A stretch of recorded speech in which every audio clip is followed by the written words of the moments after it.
জানিয়ে দিব সর্বশেষ আপডেট বাংলা সংবাদ। শুরুতেই শিরোনাম।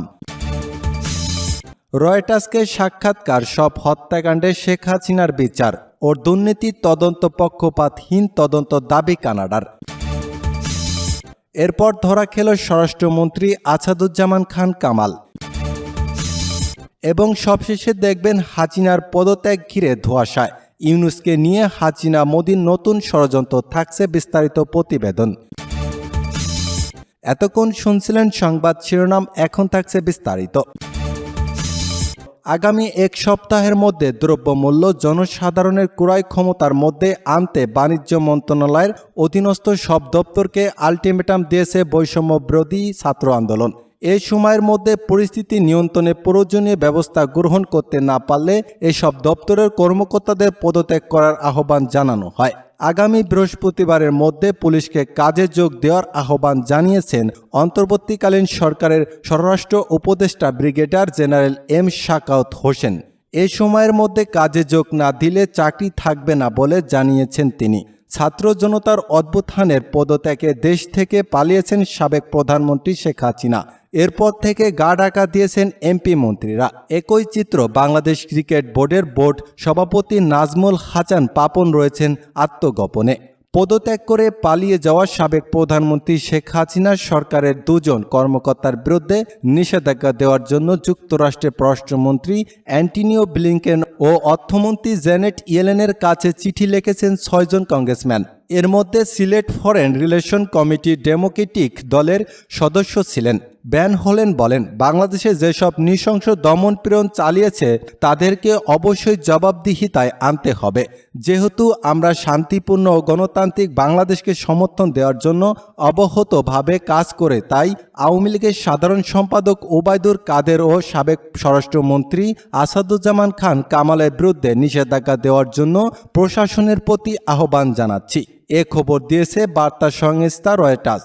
এতে আরও বলা হয়, সম্প্রতি পদত্যাগ করে পালিয়ে ভারতে চলে গেছেন শেখ হাসিনা। এরপর নতুন তত্ত্বাবধায়ক সরকার নিয়োগে অনির্দিষ্টভাবে স্বাগত জানিয়েছেন যুক্তরাষ্ট্র। শান্তিতে নোবেল পুরস্কার বিজয়ী বাংলাদেশি প্রফেসর ডাক্তার মোহাম্মদ ইউনূসের নেতৃত্বে গত বৃহস্পতিবার একটি অন্তর্বর্তী সরকার শপথ নিয়েছেন। তাদের লক্ষ্য এশিয়ার এই দেশটিতে নির্বাচন অনুষ্ঠান করা। প্রধান বিচারপতি ওবায়দুল হাসানের কঠিন ষড়যন্ত্র ফাঁস করলেন বৈষম্য বিরোধী ছাত্র আন্দোলনের সহ সমন্বয়ক। শেখ হাসিনাকে এক্স প্রধান বিচারপতি সিনহার যেভাবে অবৈধ ঘোষণা করতে চেয়েছিলেন, ঠিক তেমনি ষড়যন্ত্র করেছিলেন ওবায়দুল হাসান সহ কয়েকজন। তিনি জানান, সজীব ওয়াজেদ জয় এতদিন আপনাদের সাথে আমি নাই মা নাই বলে বলে হঠাৎ গতকাল রয়টার্সকে বলেছেন তার মা পদত্যাগ করেননি। এতে একটি পরিকল্পিত ঘোষণা ছিল, যা বোঝা গেছে আজ। সেনাবাহিনীর নিচের দিকে অফিসাররা যদি জনগণের পক্ষে না থাকতো তাহলে আজকে আরেকটা রক্তের বন্যা বয়ে যেত। আজকেও সেনাবাহিনীর ছোট অফিসাররা রক্তক্ষয়ী সংঘর্ষ থেকে ছাত্র জনতাকে বাঁচিয়েছে। আজকে একটি কুয়ের প্ল্যান করেছিল জয় এবং আরাফাত, কিন্তু সঠিক সময় সেনাবাহিনীর গোয়েন্দারা ছাত্রদের কাছে তথ্য ফাঁস করে দেয়। এই তথ্য জানার পরে জুডিশিয়াল কু রেখে দেয় ছাত্ররা। জয়, আরাফাত আর তাদের দায়িত্বের গোপন প্ল্যান ছিল এরকম: ডক্টর মোহাম্মদ ইউনূস যখন রংপুরে আবু সাইদের বাড়ি পরিদর্শন এবং কবর জিয়ারতের জন্য যাবেন এবং তারপর ওনার হেলিকপ্টার যখন আকাশে থাকবে, ঠিক সেই সময় হাইকোর্টের আপিলের ডিভিশনের বিচারপতিরা ফুল কোর্ট বসিয়ে এই অন্তর্বর্তীকালীন সরকারকে অবৈধ ঘোষণা করবে। সাথে সাথে এই কুয়ের সাথে জড়িত সেনাবাহিনীর 25 কর্মকর্তা চাকরি থেকে কর্মবিরতিতে থাকা দুর্নীতিবাজ পুলিশের একটি দল রাজনীতিতে হরতাল শুরু করবে। আর শেখ হাসিনা ভারত থেকে বাংলাদেশে চলে আসবেন এবং সাথে সাথে আওয়ামী লীগের আত্মগোপনে থাকা নেতাকর্মীরা মাঠে চলে আসবে। এই পরিকল্পনা বাস্তবায়নের জন্য প্রধান বিচারপতি সরকারের সাথে কোনো আলোচনা না করে হঠাৎ 57 বিচারপতিকে জরুরি মিটিংয়ে ডাকেন। নিউজ কলে জরুরি মিটিংয়ে ডাকার সংবাদ দেখে দর্শকরা কনফিউজ হন, কিন্তু আগে থেকে গোপন খবর পাওয়া ছাত্র জনতা এদিন সকাল 9টা বাজার আগে চতুর্দিক থেকে ছুটে এসে হাইকোর্ট ঘেরাও করে। সেনাবাহিনীর সমর্থনে প্রধান বিচারপতি পিছু হটতে বাধ্য হন এবং পালিয়ে থাকেন। মিটিং স্থগিত হয়। ছাত্ররা বিচারপতির বাসভবন ঘেরাও করে রাখে। সেনাবাহিনীর শৃঙ্খলা রক্ষার আবরণে সেখানে ছিল পদত্যাগপত্র। সরকারকে দেওয়া হয়েছে নিশ্চিত হয়ে ছাত্ররা হাইকোর্ট এবং বাসভবন ত্যাগ করে। বাংলাদেশ নিয়ে উস্কানিমূলক ভুয়া ও মিথ্যা খবর এর ফাঁদে পা না দিতে পশ্চিমবঙ্গের মানুষের প্রতি আহ্বান জানিয়েছেন মুখ্যমন্ত্রী মমতা বন্দ্যোপাধ্যায়।